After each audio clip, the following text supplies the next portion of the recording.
You can exercise daily and eat healthy and get a clean bill of health from your doctor and still be at a high risk for a heart attack. Because the standard checkup that most people get every year often doesn't catch problems until they're far along, and it doesn't look at the right markers to begin with. So you can have normal cholesterol and feel great and get told everything looks fine while plaque is quietly building in your arteries. So in this video, I want to show you what actually drives heart attacks in seemingly healthy people.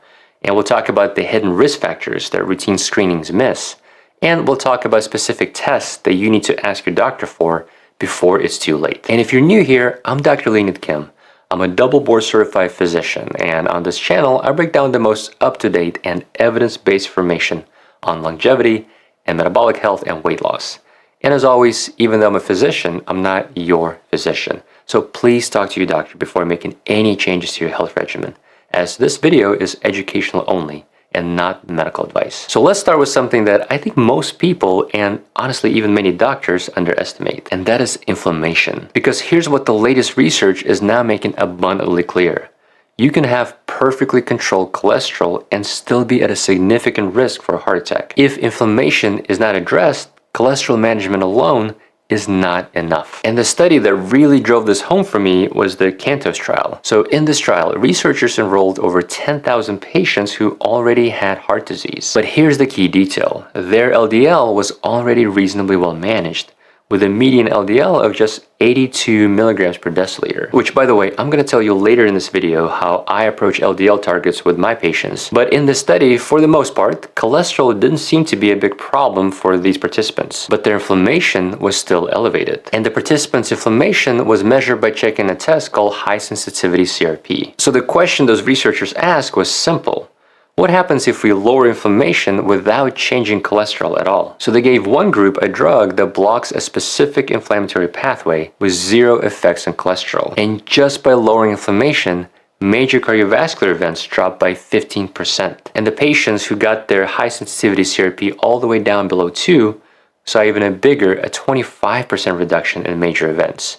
And they saw a 31% reduction in death from any cause. And this was seen in larger studies as well. So there's a more recent collaborative analysis that looked at over 31,000 patients who were already taking statins. And even in people whose LDL was treated, those with high sensitivity CRP above 2 still had double the risk of cardiovascular death compared to people with low inflammation. Now, just to be clear, this does not mean we ignore LDL.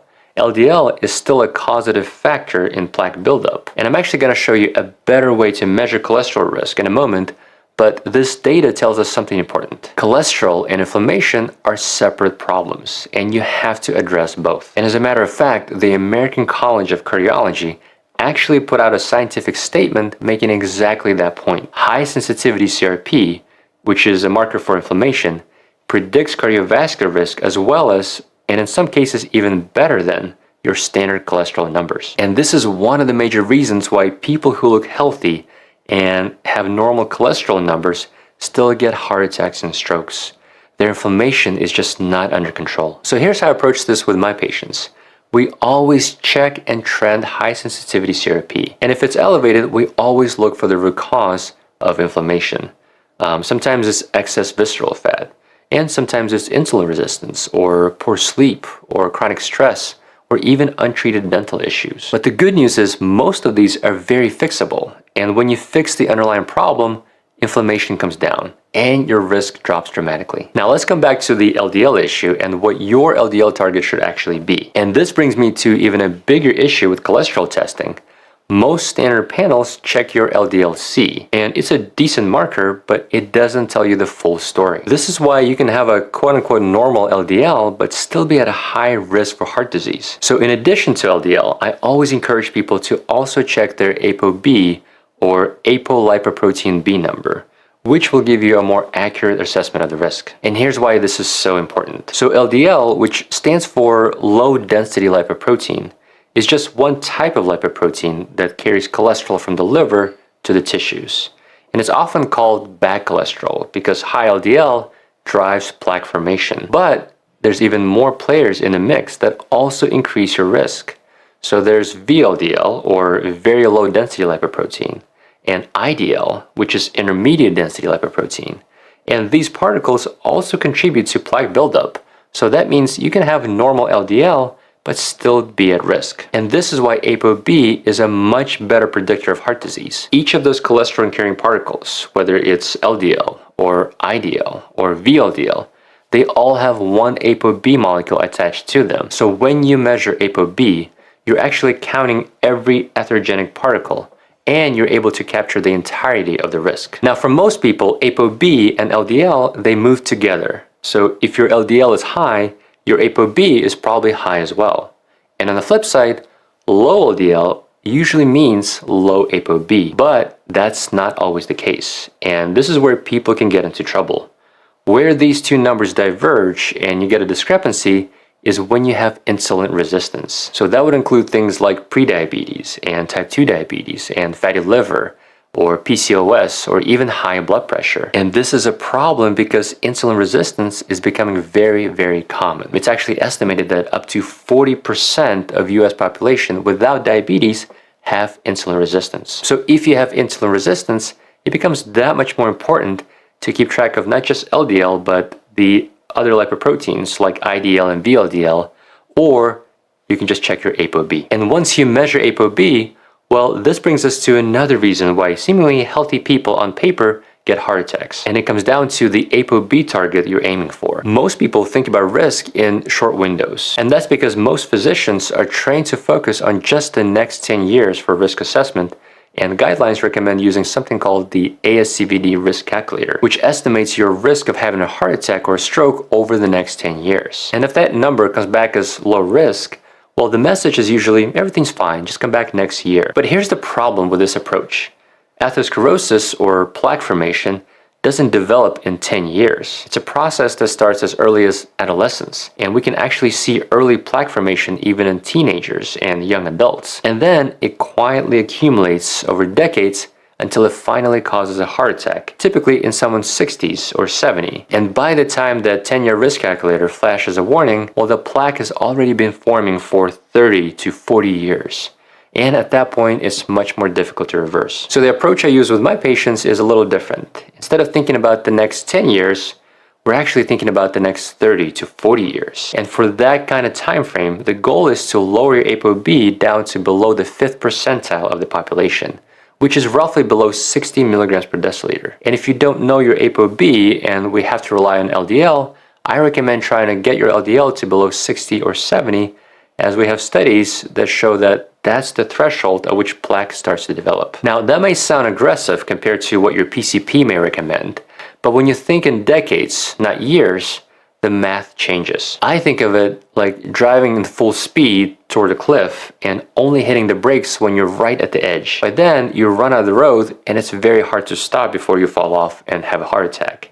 And that's what happens when you rely on a 10-year risk calculator. Only alerts you when you're already near the danger zone, even though plaque has already been building quietly for decades. But ApoB isn't the only hidden risk factor. There's a genetic marker that about 1 in 5 people carry that can double or even triple your risk of a heart attack. And it doesn't show up on the standard cholesterol panel at all. That marker is called lipoprotein A, or Lp(a) for short. And I've talked about this in my other videos, but I bring it up because it's so important. Elevated Lp(a) is probably one of the most common reasons you see healthy people in their 40s have heart attacks or strokes with no warning. What makes elevated Lp(a) so dangerous is it's almost entirely genetic. You can't meaningfully lower it with diet and exercise. And most people have no idea they have it until something serious happens. So here's why it causes so many problems.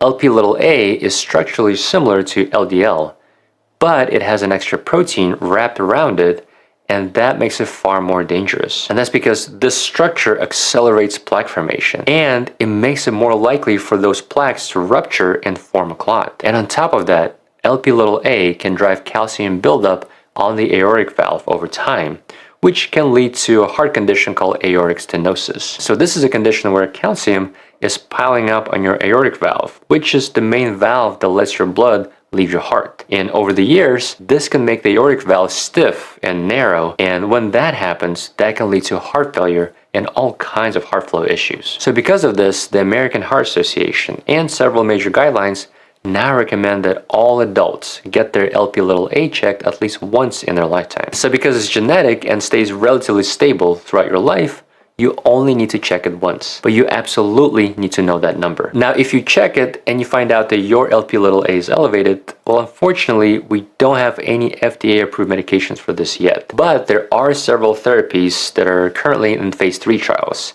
And the data for those looks very promising. And I'm pretty sure we're going to have effective treatments for Lp(a) very soon. But in the meantime, our strategy is to aggressively lower your overall cardiovascular risk as much as possible. So we really dial in on things that we can change.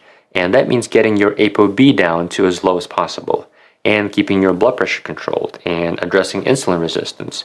And we reduce inflammation. Now, the next hidden risk factor is probably the most common root cause I see driving both inflammation and cholesterol in people who otherwise look healthy on paper, and that is insulin resistance. And in simplest terms, insulin resistance happens when your body has trouble handling sugars in the blood. So it shows up as fatty liver and high blood pressure and prediabetes, and eventually that progresses to type 2 diabetes, and it shows up in things like PCOS or high triglycerides. And we already talked about how if you have insulin resistance, ApoB then becomes a much better predictor of heart disease than LDL. But insulin resistance on its own is also an independent risk factor for heart disease, and it may actually be a bigger driver of heart disease than cholesterol. So in the Quebec cardiovascular study, people with high insulin levels, which is what we see in insulin resistance, had more than 5 times the risk of heart disease. And that was a much bigger risk than having high LDL or high ApoB. And here's the important part.